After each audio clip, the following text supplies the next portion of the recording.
நம்ம வந்து ஜோசப் ஸ்டாலினோட பயோகிராஃபியை தான் வந்து பார்த்துட்ருக்குறோம். ஆல்ரெடி வந்து இந்த சேனலில் 3 வீடியோஸ் வந்து அப்லோட் பண்ணியிருக்கேன். Part 1, part 2, part 3. அதை வந்து பார்த்துட்டு அதுக்கப்புறமா இந்த பார்ட் 4 வீடியோ வந்து பாருங்கள். இப்போ லாஸ்ட் வீடியோவில் நம்ம என்ன பார்த்துருப்போம் அப்படின்னாக்கா 1918 ஆகஸ்ட் மாதம் வந்து ஒரு பொதுக்கூட்டத்தை முடிச்சுட்டு லெனின் அவர்கள் வந்து நேரத்தில் வந்து ஃபன்யா கப்லான் அப்படிங்கிற ஒரு பெண் வந்து லெனினை நோக்கி துப்பாக்கியால் வந்து சுடுவாங்க. 4 ஆண்டுகள் கழித்து அந்த குண்டுகளை அகற்றுவதுக்கு வந்து அறுவை சிகிச்சையும் வந்து செய்வாங்க. ஆனால் அது வந்து தோல்வியில் தான் வந்து முடியும். அதுக்கப்புறமா ஜனவரி 21, 1924 லெனின் வந்து இறந்துருவாங்க. அதுக்கப்புறமா ஜோசப் ஸ்டாலின் வந்து லெனினோட கனவுகள் வந்து என்னென்னு எனக்கு தெரியும், அதை நான் வந்து ஒன்று ஒன்றா நிறைவேற்றுவேன்னு வந்து சொல்லுவார். பல எதிர்ப்புகளை சமாளித்து தான் வந்து ஜோசப் ஸ்டாலின் வந்து தலைமை பொறுப்புக்கு வந்து வருவார். மக்களே வந்து முன் வந்து அந்த தலைமை பொறுப்பை வந்து நீங்களே வந்து ஏற்றுக்கோங்க அப்படின்னு வந்து சொல்லுவாங்க. விவசாயத்துறை, தொழில்துறை இதெல்லாத்தையுமே வந்து அவர் வந்து முன்னேற்றுவார். அதுக்கப்புறமா வந்து 5 இயர்ஸ் பிளான் அப்படிங்கிறத வந்து கொண்டுட்டு வருவார். அதை நம்ம இந்த வீடியோவில் வந்து பார்க்கலாம். 5 இயர்ஸ் பிளான் அப்படிங்கிற திட்டத்தை வந்து முதல்ல ஜோசப் ஸ்டாலின் வந்து அறிமுகப்படுத்திய போது வந்து சோவியத் மட்டும் இல்லை, ஒட்டுமொத்த உலகமுமே வந்து அவரை வந்து திரும்பி பார்க்குறாங்க. லெனினை பற்றி தெரிஞ்ச அளவுக்கு வந்து ஜோசப் ஸ்டாலினை பற்றி உலகம் வந்து அவ்வளவா வந்து தெரியாமல் தான் வந்து இருக்கிறாங்க. அவங்களுக்கு வந்து அவர் வந்து எப்படி தெரியும் அப்படின்னாக்கா, இவர் வந்து ஒரு சர்வாதிகாரி அப்படின்னு தான் வந்து நினச்சிட்டு இருப்பாங்க. அமெரிக்கா, பிரிட்டன் போன்ற நாடுகளுக்கு வந்து இந்த கம்யூனிசம் அப்படின்னாலே அவங்களுக்கு வந்து பிடிக்காது. ரஷ்யாவில் வந்து புரட்சி வெற்றி பெற்றதை கேள்விப்பட்ட உடனே பல நாட்டு அதிபர்களுக்கு வந்து அவங்களுக்கு வந்து ஒரு பயமே வந்து ஏற்படுது. எப்போ பார்த்தாலும் இராணுவ புரட்சி, எதிர் இராணுவ புரட்சி, ஆட்சி கவிழ்ப்பு, ஆட்சி பறிப்பு இப்படின்னு இவங்களுக்கு வந்து வேறு வேலையே கிடையாதா அப்படின்னு வந்து நினைக்கிறாங்க. லெனின் இல்லாத குறையை தீர்க்கிறதுக்கு தான் வந்து ஜோசப் ஸ்டாலின் வந்து வராரு. சரி, அதெல்லாம் இருக்கட்டும், இது என்ன புதிய 5 ஆண்டு திட்டம் அப்படின்னு நினைக்கிறாங்க. ரஷ்யாவில் அப்படி என்னதான்ப்பா நடக்குது அப்படின்னு வந்து எல்லாருக்குமே வந்து ஒரு கேள்வி வந்து எழுது. ஜோசப் ஸ்டாலின் வந்து அந்த சோவியத் ரஷ்யாவோட ஒரு வரைபடத்தை வந்து காமிக்கிறாரு. இந்த வரைபடத்துக்கு நடுவே வந்து ஒரு குட்டி குட்டியாக சிறு புள்ளிகள் வந்து இருக்குது. அதை விட்டு சில கோடுகள் இருக்குது. வெவ்வேறு வண்ணங்களில் வந்து அதை வந்து குறிப்பிட்டிருக்கிறாங்க. ஒவ்வொரு பகுதியிலையுமே வந்து ஒரு குறிப்பு, புதிய சாலைகள், புதிய ரயில் பாதைகள், புதிய கட்டடங்கள், புதிய தொழிற்சாலைகள்.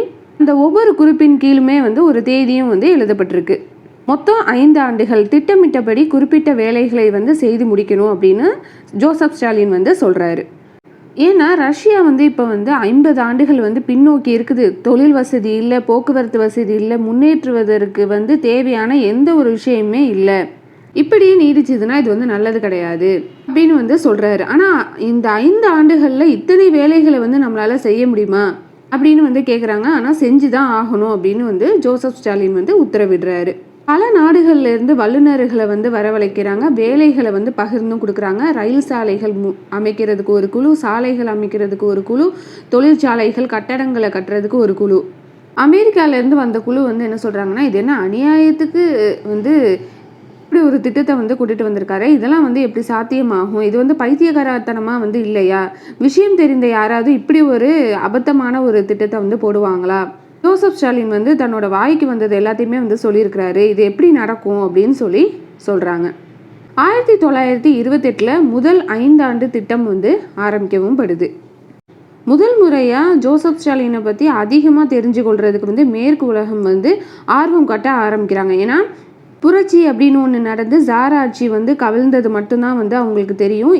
இதை தவிர வந்து ரஷ்யாவை பற்றி அவங்களுக்கு வந்து தெரியறதுக்கு வந்து எந்த ஒரு இதுவுமே வந்து இல்லாமல் தான் இருந்தது. ஏன் அப்படின்னாக்க, இப்படி வந்து இவங்க வந்து தெரிந்து கொள்கிற அளவுக்கு வந்து ரஷ்யாவில் வந்து எதுவுமே வந்து நடக்கலை அப்படிங்கிறது தான் வந்து ஒரு உண்மையாக வந்து இருக்குது.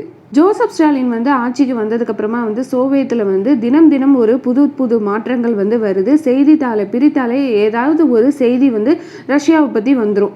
இல்லை அப்படின்னாக்கா ஜோசப் ஸ்டாலினை பற்றி வந்து அந்த நாளிதழில் வந்து வந்துடும். தலைப்பு செய்திகளை பார்க்கும்போதே இவங்களோட புருவங்கள் வந்து உயரும். ஏன்னா அந்த அளவுக்கு வந்து அங்கே வந்து அவ்வளோ அளவுக்கு வந்து முன்னேற்றங்கள் வந்து நடந்துட்டுருக்கும். திங்கட்கிழமை வந்து சாலைகள் அமைக்கிற பணி வந்து அசுர வேகத்தில் வந்து முன்னேறிட்டு இருக்குது. செவ்வாய்க்கிழமை வந்து ஸ்டாலின் அவர்கள் வந்து தொடங்க வைத்த அந்த கூட்டு பண்ணை முறைக்கு வந்து அமோக வெற்றி வந்து கிடைச்சிருக்கு. புதன்கிழமை ஜோசப் ஸ்டாலின் வந்து சைபீரியா சென்று அங்கு உள்ள உற்பத்தி முறைகளை வந்து பார்க்குறாரு. அதுக்கப்புறமா லெனினோட கருத்துக்களை வந்து எளிமையான முறையில் அறிமுகம் செய்து வைக்கிற அளவுக்கு ஸ்டாலினோட புத்தம் புதிய நூலை வந்து வெளியிடுறாரு. அப்படின்னு அந்த நாளிதழை திறந்தாலே வந்து ரஷ்யாவை பற்றின செய்திகள் வந்து அதிகமாகவே வந்து வருது. இந்த நேரத்தில் வந்து ஜெர்மன் எழுத்தாளர் எமில் லூத்விக் வந்து ஜோசப் ஸ்டாலினை வந்து பேட்டி எடுக்கிறாரு. இப்போ என்னதான் நடக்குது ரஷ்யாவில் அப்படின்னு வந்து பேட்டி எடுக்கிறாரு. ஜோசப் ஸ்டாலினோட தனிப்பட்ட வாழ்க்கையை பற்றி அவங்களுக்கு கிடைச்ச தகவல்கள்னு பார்த்தா அவங்களுக்கு வந்து ஆச்சரியம் வருது. ஏன் அப்படின்னாக்கா, ஜோசப் ஸ்டாலினோட வீட்டுக்கு வந்து நேரில் சென்ற போது அந்த கட்சி உறுப்பினர்கள் வந்து தெரிவித்த விவரங்கள் வந்து இப்போ நம்ம பார்க்கலாம். அவருக்கு வந்து ஒரு சிறிய வீடு, மொத்தம் 3 ஜன்னல்கள் கொண்ட வீடு தான். மகன் யாகோ வந்து ஒரு அறையில் வந்து ஒரு மூலையில் வந்து படுத்து தூங்கிட்டு இருக்கிறாரு. எந்த ஒரு ஆடம்பரமுமே வந்து கிடையாது. கைவினை பொருட்கள், மான் கொம்பு, சிவப்பு கம்பளம் அப்படின்னு எதுவுமே வந்து கிடையாது. மாத வருமானம்னு பார்த்தா 500 ரூபில்கள் தான். இந்த மேற்குலக மக்களால் இதை வந்து நம்பவே முடியலை. என்ன, சோவியத் ரஷ்யாவோட தலைவர், இரும்பு மனிதர்னு சொல்கிறீங்க, புரட்சி அரசாங்கத்தை வழிநடத்துவர் வந்து இவர் தானா? இரும்பு மனிதரோட தனிப்பட்ட வாழ்க்கை வந்து இவ்வளவு ஒரு எளிமையாக வந்து இருக்குதா அப்படின்னு வந்து எல்லாருமே வந்து ஆச்சரியப்படுறாங்க. டிசம்பர் 1929 ஸ்டாலினுக்கு 59வது வயசு வந்து பூர்த்தியாகுது. தனக்கு வந்து சேர்ந்த பரிசு பொருட்களை பார்த்து அவர் வந்து குழம்பி நிற்கிறாரு. எதுக்கு இவ்வளவு செலவழித்து ஆடம்பர பொருட்களை வந்து அனுப்பி வைக்கிறீங்க? பார்சலாக வந்து சேர்ந்த அந்த பரிசு பொருட்களை வந்து மொத்தமாக எடுத்துகிட்டு போய் மியூசியத்தில் வந்து வைக்க சொல்கிறாரு. 1919 வந்து ஜோசப் ஸ்டாலின் வந்து 2வது கல்யாணம் வந்து செஞ்சுருப்பாரு. நாடியா அலியூயேவா அப்படிங்கிறவங்கள வந்து கல்யாணம் செஞ்சுருப்பாரு. ரொம்பவே வந்து எளிமையான முறையில் வந்து இந்த திருமணம் வந்து நடைபெற்றிருக்கும். இவங்க மூலியமாக வந்து 2 குழந்தைகள் வந்து பிறந்திருக்கும். இது வந்து யார் அப்படின்னாக்கா, வாஷிலி மற்றும் ஸ்வெட்லானா. தன்னோட மகன் யாகோவை வந்து ஏதோ ஒரு கட்சி உறுப்பினரை வந்து எப்படி நடத்துவாங்களோ அப்படி தான் வந்து நடத்திட்டும் வராரு. இப்போ இந்த 5 ஆண்டு திட்டம்ங்கிறது ரொம்பவே வந்து வேகமாக வந்து போயிட்டுருக்குது. லெனின்கிரேடு, பெட்ரோகிரேடு, விளாடிவோஸ்டாக் போகிற இந்த வழிகளில் வந்து பல புதிய கட்டடங்கள் வந்து கட்டுறாங்க. உதிரி பாகங்களை தயாரிக்கிற தொழிற்சாலைகள், இயந்திரங்களை பழுது பார்க்கும் கம்பெனிகள் இதெல்லாமே வந்து உருவாக்கவும் படுது. இது எல்லாமே வந்து ஒரு சாதாரண விஷயம்தான். ஆனால் இது வந்து ரஷ்யாவை பொறுத்த வரைக்கும் இது வந்து புதுசாக தான் வந்து இருக்குது. ஒவ்வொரு நாளும் வந்து குறிப்பிட்ட நேரத்துக்கு வந்து ரயில் வண்டி வரதெல்லாம் பார்த்து பயணிகள் வந்து இதெல்லாம் பார்த்துட்டு ரொம்ப ஆச்சரியமாக வந்து மக்கள் வந்து அதை வந்து பேசவும் ஆரம்பிக்கிறாங்க. வீடு கட்டுவதற்கு வந்து செங்கலே வந்து கிடைக்காது. இப்போ வந்து இன்றைக்கி ஆர்டர் செஞ்சோம் அப்படின்னாக்கா 1.5 ஆண்டுகள் வந்து கழிச்சு தான் வந்து அவங்களுக்கு அந்த செங்கலே வந்து சேரும். ஆனால் இப்போ வந்து ஒரு சில தினங்கள்லே வந்து அவங்களுக்கு வந்து கைக்கும் வந்து சேருது. அதுவும் தொலைபேசியில் சொன்னாலே போதும் அவங்களுக்கு வந்து வந்துடுது. இப்போ வந்து அந்த மக்களுக்கு வந்து மின்சாரம் வந்து கிடைக்கிது, சுத்தமான தண்ணீர் கிடைக்கிது, டிராக்டர் தொழிற்சாலையை வந்து திறந்திருக்கிறாங்க, கார் தயாரிக்கும் கம்பெனி, அதுக்கு பக்கத்துலேயே வந்து கிரானைட்டை உடைக்கும் கம்பெனி, துர்கிஸ்தானுக்கும் சைபீரியாவுக்கும் இடையே வந்து ரயில் வண்டிகள் வந்து ஓடுது. அடுத்து வந்து கூட்டு பண்ணைகள், அதாவது அங்கும் இங்குமா வந்து சிதறி கிடந்த அந்த 14 மில்லியன் சிறிய நிலப்பகுதிகளை வந்து தொகுத்து 2 லட்சம் பெரிய பண்ணைகளை வந்து உருவாக்கியிருக்காங்க. விவசாய முறைகள், உற்பத்தி முறைகள், இதில் இவ்வளோத்தையுமே வந்து நவீனமயமாக்குறாங்க. இந்த முதல் 5 ஆண்டு திட்டத்துக்கு வந்து இவங்க வந்து எவ்வளோ வந்து முதலீடு செய்கிறாங்க அப்படின்னாக்கா 7.8 மில்லியன் ரூபில் வந்து இவங்க வந்து ஒதுக்கீடு செய்கிறாங்க. 1928 தான் இந்த 5 ஆண்டு திட்டமே வந்து அறிவிக்கிறாரு. 1932 இதை வந்து முடிக்கணும்னு வந்து இவர் வந்து நினைக்கிறாரு. ஆனால் 1932க்கு முன்பாகவே வந்து இந்த 5 ஆண்டு திட்டம்ங்கிறது முழுமையான ஒரு வெற்றியை வந்து அடைகிறாங்க. அமெரிக்கா, பிரிட்டன் போன்ற பல நாடுகள் வந்து ரஷ்யாவோட இந்த வளர்ச்சியை பார்த்து ரொம்பவே வந்து பொறாமைப்படுறாங்க. எங்கோ பின்தங்கி இருந்த ரஷ்யா வந்து இவ்வளவு சீக்கிரத்தில் இத்தனை சாதனைகளை வந்து எப்படி வந்து நிறைவேற்றினாங்க அப்படின்னு சொல்லி அவங்க வந்து நினைக்கிறாங்க. உலகம் வந்து இதெல்லாம் பார்த்து ஒரு ஆச்சரியம் அடைந்த ஒரு நிலையில வந்து ஜோசப் ஸ்டாலின் வந்து அவரோட அடுத்த 5 ஆண்டு திட்டத்தை வந்து விலாவரியா வந்து பட்டியலிட ஆரம்பிக்கிறாரு. என்னதான் வந்து சோவியத் வந்து முன்னேற்றத்தில் வந்து முன்னேறிக்கிட்டே இருந்தாலுமே வந்து ட்ராட்ஸ்கி போன்றவங்களுக்கு வந்து இது வந்து திருப்தியே அளிக்கல.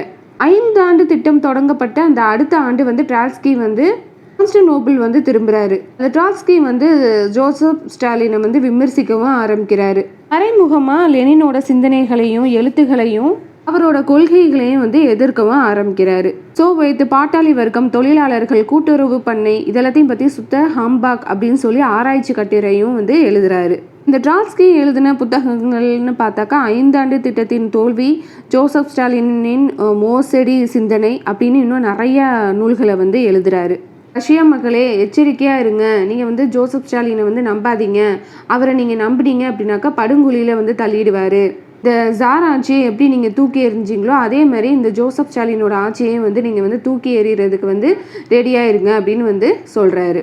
ஆனால் ஜோசப் ஸ்டாலினை வந்து கவிழ்ப்பதுங்கிறது அத்தனை சுலபம் அல்ல அப்படிங்கிறது அந்த ட்ராட்ஸ்கிக்குமே வந்து தெரியும். கட்சி வட்டாரத்துலன்னு பார்த்தாக்கா ஜோசப் ஸ்டாலினுக்கு அடுத்தபடியாக மிகவும் பிரபலமானவராக வந்து இருந்தவர் யாருனாக்கா சர்ஜி கிரோவ். இவர் வந்து லெனின்கிரேடு கட்சியோட செயலாளர் மற்றும் சோவியத்தோட தலைவராகவும் வந்து இருக்கிறாரு. இவர் வந்து எதிர் புரட்சியாளர்களோட அந்த சதி பற்றிய விசாரணையை நடத்திட்டு இருக்கும்போது இவர் வந்து திடீர்னு வந்து கொல்லவும் படுறாரு.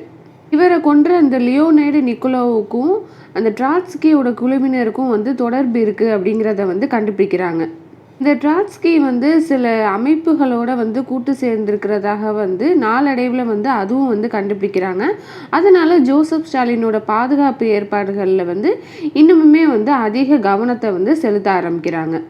ரகசிய உளவு அமைப்புகளும் காவல் படையும் வந்து உருவாகிறதுக்கு காரணமாக இருந்தது வந்து அந்த நேரத்தில் தான் அப்படின்னே வந்து சொல்லலாம். இதே மாதிரி ஜார் ஆட்சி காலத்தில் இருந்த நேரத்தில் வந்து ஒஹார்னா அப்படிங்கிற ஒரு பேரில் வந்து ஒரு குழு வந்து இயங்கிட்டும் வந்திருக்கு.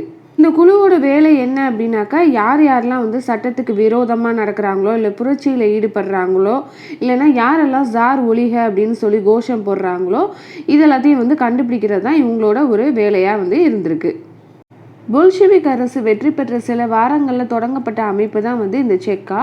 இதோட முழு பெயர் வந்து all Russian extraordinary commission for combating counter revolution and sabotage. 1918 வந்து அந்த 1918 அந்த ஆண்டோட கடைசியில் வந்து செக்காவோட அந்தஸ்து வந்து உயரவும் ஆரம்பிக்குது. உள்துறை மட்டும் இல்லாமல் வெளியுறவு துறைகள்லையுமே வந்து கவனத்தை வந்து செலுத்துகிறாங்க. வார் இன்ஃபர்மேஷன் பர்யூ என்ற புனைப்பெயரில் வந்து வெளிநாடுகளில் வந்து என்னெல்லாம் நடந்துட்டுருக்கு அப்படிங்கிற வேலையிலையும் வந்து இறங்குறாங்க. காலப்போக்கில் வந்து இந்த செக்காங்கிறது வந்து வெவ்வேறு ரூபங்களில் வந்து வெவ்வேறு பெயர்களில் வந்து ஆரம்பிக்கிறாங்க. ஜோசப் ஸ்டாலின் வந்து ஆட்சிக்கு வந்தபோது இந்த செக்காவோட பெயரை வந்து OGPU அப்படின்னு வந்து பெயர் மாற்றமும் வந்து செய்கிறாங்க. ஜோசப் ஸ்டாலின் வந்து யோசிக்கிறாரு, இப்படியே செய்கிறதுக்கு வந்து நிறைய வேலைகள் இருக்குது, ஆனால் இனிமேலும் வந்து எதிரிகளை வந்து விட்டுவும் வைக்க முடியாது. வந்து இந்த எதிரிகளை ஒழித்து கட்டினா தான் நம்மளோட நிர்வாகத்தை வந்து நடத்த முடியும், சோவியத்தோட வளர்ச்சியையும் வந்து வளர்க்கவும் முடியும், கனவுகளையும் வந்து நினைவாக்க முடியும் அப்படின்னு வந்து நினைக்கிறாரு. அதனால 1937 த கிரேட் பர்ஜ் அப்படிங்கிற ஒரு சரித்திரம் குறித்து மாபெரும் களையெடுப்பு நடவடிக்கையை வந்து தொடங்க ஆரம்பிக்கிறாரு. இது வரைக்குமே வந்து ஜோசப் ஸ்டாலினை வந்து ஒரு சர்வாதிகாரியாக தான் வந்து மக்கள் வந்து சொல்லிட்டு இருக்கிறாங்க. அதுக்கப்புறமா மேற்குலகம் வந்து பின்வரும் நாட்களில் வந்து அவரை வந்து ஹிட்லருக்கு பக்கத்தில் நிறுத்தி வைத்து ஒப்பிடுற அளவுக்கு வந்து அவர் வந்து இருக்கிறாரு. இந்த களையெடுப்புக்கான காரணங்கள்னு பார்த்தாக்கா 2 விஷயம் இருக்குது. ஒன்று வந்து எதிரிகள் அனைவரையும் வந்து அழித்து ஒழிக்கப்படணும் அப்படின்னு வந்து நினைக்கிறாரு. சோவியத்தோட அரசாங்கத்தோட பலத்தை வந்து பன்மடங்கு நம்ம வந்து பெருக்கணும் அப்படின்னு வந்து நினைக்கிறாரு. இது வந்து முதல் வேலையை நம்ம வந்து முறையாக முடைத்தாதான் 2வது வந்து சாத்தியமாகும் அப்படிங்கிறதுல வந்து உறுதியாக வந்து இருக்கிறாரு. அதுக்கப்புறமா ஒரு பட்டியலை வந்து ரெடி பண்ணுறாங்க. நம்முடைய இலக்கு யார், நம்முடைய எதிரியை வந்து எப்படி அடையாளம் கண்டு கொள்வது, அடையாளம் கண்டதுக்கப்புறமா வந்து நம்ம என்ன செய்யணும், இந்த வேலையை பார்க்குறதுக்கு வந்து பொறுப்பாக வந்து யாரை வந்து நியமிக்கலாம், பிரச்சனையை வந்து எப்படி தீர்க்கலாம். முதல்ல வந்து கட்சியிலேருந்து வந்து ஆரம்பிக்கிறாங்க. யார் யாரெல்லாம் அரசாங்கத்துக்கு எதிராக வந்து செயல்படுறாங்க, இதில் வந்து எத்தனை பேர் வந்து இந்த ட்ராட்ஸ்கியோட சேர்ந்தவங்க அப்படிங்கிறது எல்லாத்தையுமே வந்து கண்டுபிடிக்கிறாங்க.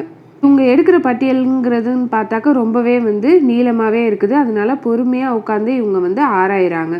ஒவ்வொருத்தரையாக வந்து அழைக்கிறாங்க. அதில் வந்து சில பேரை வந்து வீட்டுக்கு அனுப்புகிறாங்க, சிலரை வந்து சிறைச்சாலைக்கு அனுப்புகிறாங்க. இப்படி வந்து இவங்களோட எண்ணிக்கைன்னு பார்த்தாக்கா 4 லட்சம் பேர் வந்து வராங்க. இனிமேல் அரசாங்கத்தை எதிர்க்கிறதுக்கு வந்து எதிர்கட்சிகள் யாருமே வந்து கிடையாது, ஒரு வேலை முடிஞ்சிருச்சு அப்படின்னு வந்து நினைக்கிறாங்க. இதுக்கு அடுத்து தான் வந்து மாஸ்கோ ட்ரையல்ஸ் அப்படின்னு வந்து பின் நாள்களில் அழைக்கப்பட்ட விசாரணைகளை வந்து பார்க்கலாம். ஆகஸ்ட் 1936 இது வந்து முதல் மாஸ்கோ விசாரணை. இந்த முதல் கட்ட விசாரணையில் வந்து ஈடுபட்டவங்கன்னு பார்த்தாக்கா மொத்தம் 16 பேர் வந்து இருக்கிறாங்க. இவங்க எல்லாமே வந்து அந்த ட்ராட்ஸ்கியோட சேர்ந்தவங்க அப்படிங்கிறத வந்து கண்டுபிடிக்கிறாங்க. இதில் முக்கியமானவர்னு பார்த்தாக்கா கிரிகோரி ஜினோவே மற்றும் லெவ் காமெனேவ். இவங்க 2 பேருமே வந்து கட்சி தலைவர்கள் தான். இவங்க இந்த குற்றம் சாட்டப்பட்ட அந்த 16 பேருக்குமே வந்து மரண தண்டனையும் வந்து அளிக்கப்படுது. அடுத்து ஜனவரி 1937 2ஆம் மாஸ்கோ விசாரணை. இதில் வந்து மொத்தம் 17 பேர் வந்து இருக்கிறாங்க. இந்த 17 பேர்த்தில் வந்து 13 பேரை வந்து துப்பாக்கியால் வந்து சுடவும் படுறாங்க. மிச்சம் இருக்கிற அந்த 3 பேரை வந்து சிறையில் வந்து அடிக்கிறாங்க. அதுக்கப்புறமா அவங்க கொஞ்ச நாளில் வந்து அந்த சிறையிலே வந்து இறந்தும் போகிறாங்க. அடுத்து மார்ச் 1938 3ஆம் மாஸ்கோ விசாரணை. இதில் வந்து மொத்தம் 21 பேர் வந்து இருக்கிறாங்க. இவங்க எல்லாமே வந்து ட்ராட்ஸ்கியோட சேர்ந்தவங்களாம் வந்து இருக்கிறாங்க. இவங்க வந்து அந்த புகாரோட தலைமையில் வந்து செயல்பட்ட இயக்கத்தை சேர்ந்தவங்க அப்படின்னு வந்து சொல்கிறாங்க. இதில் வந்து ஒரு முன்னாள் பிரதம மந்திரியும் வந்து இருக்கிறாரு. யாருனாக்கா அலெக்சி ரிகோவ். இவருக்கு வந்து மரண தண்டனையும் வந்து விதிக்கப்படுது. இதில் தான் புகாரின் வந்து கொல்லப்பட்டதும் இந்த விசாரணையில தான் அப்படின்னு வந்து சொல்கிறாங்க. ஆனால் 1934 வந்து இந்த புகாரியன் செய்த குற்றங்களை வந்து மன்னித்து விட்டாரு அப்படின்னு வந்து ஜோசப் ஸ்டாலின் வந்து இவங்களை வந்து மன்னித்தும் இருக்கிறாரு. ஆனால் அதுக்கப்புறமா இஸ்வெஸ்டியா என்னும் பத்திரிகையோட ஆசிரியராக வந்து இந்த புகாரியனை வந்து நியமிக்கிறாங்க. ஆனால் இவர் வந்து அந்த சோவியத்துக்கு வந்து எதிராக இவர் வந்து தொடர்ந்து இயங்கிட்டு வந்தார் அப்படிங்கிறத வந்து கண்டுபிடிச்சதுனால மட்டும் இல்லாமல் அந்த அரசாங்கத்தை வந்து கவிழ்க்கிறதுக்கு வந்து பெரிய அளவில் வந்து இவங்க வந்து சதிகள் வந்து செஞ்சிட்ருக்கிறாங்க அப்படிங்கிறது வந்து தெரிய வருது. அதனால் 1937 அந்த புகாரியனை வந்து கைதும் செய்யப்பட்டு இந்த 3ஆம் மாஸ்கோ விசாரணையில் வந்து மரண தண்டனையை வந்து கொடுத்து அவங்கள வந்து சுட்டு வந்து கொல்லப்பட்டாங்க. இந்த மாஸ்கோ விசாரணைங்கிறது கடுமையான முறையில் வந்து விமர்சனத்துக்கு வந்து உள்ளாகுது. ஜோசப் ஸ்டாலின் வந்து தன்னோட அதிகாரத்தை பயன்படுத்தி தன்னோட எதிரிகளை வந்து கொன்று குவிக்கிறாரு அப்படின்னு சொல்லி அந்த ட்ராட்ஸ்கியை சேர்ந்தவங்க எல்லாமே வந்து அந்த மேலை நாட்டு பத்திரிகைகளுக்கும் வந்து என்ன பண்ணுறாங்கன்னா இவரை வந்து குற்றம் சாட்டுறாங்க. அதே நேரத்தில் ஜோசப் ஸ்டாலினுக்கு ஆதரவாகவும் வந்து பல மேலை நாட்டு பத்திரிகைகளும் கட்டுரைகளும் வந்து என்ன சொல்கிறாங்கன்னா அந்த மாஸ்கோ விசாரணையின் போது உடன் இருந்த அந்த பத்திரிகையாளர்கள் வந்து ஜோசப் ஸ்டாலினுக்கு ஆதரவாக வந்து சாட்சியும் வந்து சொல்கிறாங்க. குற்றவாளிகள் வந்து எந்த ஒரு மிரட்டலுக்குமே வந்து அவங்க ஆளாக்கப்படலை. குற்றத்தை வந்து நீங்கள் வந்து ஒப்புக்கொண்டுக்கோங்க அப்படின்னு வந்து அவங்கள வந்து யாருமே வந்து தூண்டவும் இல்லை. அவங்களாவே முன் வந்து தான் வந்து அவங்களோட குற்றங்களை எல்லாத்தையுமே வந்து சொன்னாங்க. அதனால் அவங்களுக்கு வந்து சட்டப்படி தான் வந்து தண்டனையும் வந்து கொடுத்துருக்காங்க அப்படின்னு வந்து சொல்கிறாங்க. ஆனால் இந்த கேஜிபி ஆவணங்கள்னு பார்த்தாக்கா இதுக்கு வந்து முற்றிலும் நேர்மறையான சாட்சியத்தை வந்து முன்வைக்குது. அந்த குற்றம் சாட்டப்பட்ட அத்தனை பேருமே வந்து கடுமையான முறையில் வந்து துன்புறுத்தியிருக்காங்க. மன ரீதியிலையும் உடல் ரீதியிலையும் வந்து அவங்கள வந்து சித்திரவதை பண்ணியிருக்காங்க அப்படின்னு வந்து சொல்கிறாங்க. அந்த ஓஜிபியூவோட தலைவர் வந்து அலெக்சாண்டர் ஒர்லோவ். இவர் வந்து கீழ்கண்ட ஒரு குற்றச்சாட்டை வந்து பதிவும் செஞ்சுருக்கிறாரு. அது என்ன அப்படின்னாக்க குற்றத்தை வந்து ஒப்புக்கொள்ள சொல்லி அவங்கள அந்த கைதிகளை வந்து அடித்ததாகவும் அவங்கள வந்து தூங்க விடாமல் வந்து சித்திரவதை பண்ணதாகவும் நீங்கள் வந்து இதெல்லாம் வந்து ஒத்துக்கலை அப்படின்னாக்கா உங்கள் வீட்டில் உள்ளவங்களை வந்து கொன்றுவோம் அப்படின்னு சொல்லி மிரட்டியதாகவும் வந்து அவர் வந்து சொல்கிறாரு.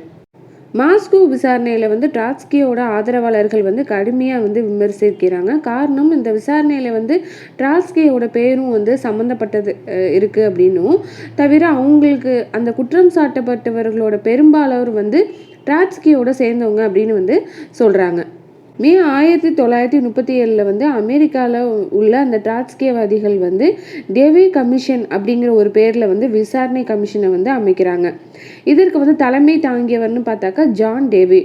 இவர் வந்து ஒரு புகழ்பெற்ற அமெரிக்கா தத்துவ நிபுணர் மற்றும் கல்வியாளரும் கூட.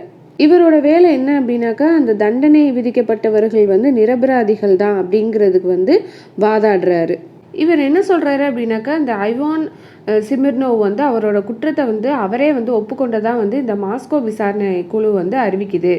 அதுக்காக வந்து அவருக்கு வந்து மரண தண்டனையும் வந்து கொடுத்தது. ஆனால் சம்பவம் நடந்த அன்று வந்து ஐவான் வந்து உண்மையிலே வந்து சிறைச்சாலையில் தான் வந்து இருந்திருக்கிறாரு. 1 வருடத்துக்கு முன்பாகவே வந்து அவரை வந்து சிறைச்சாலையில் வந்து அடைக்கவும் பட்டிருக்கிறாரு.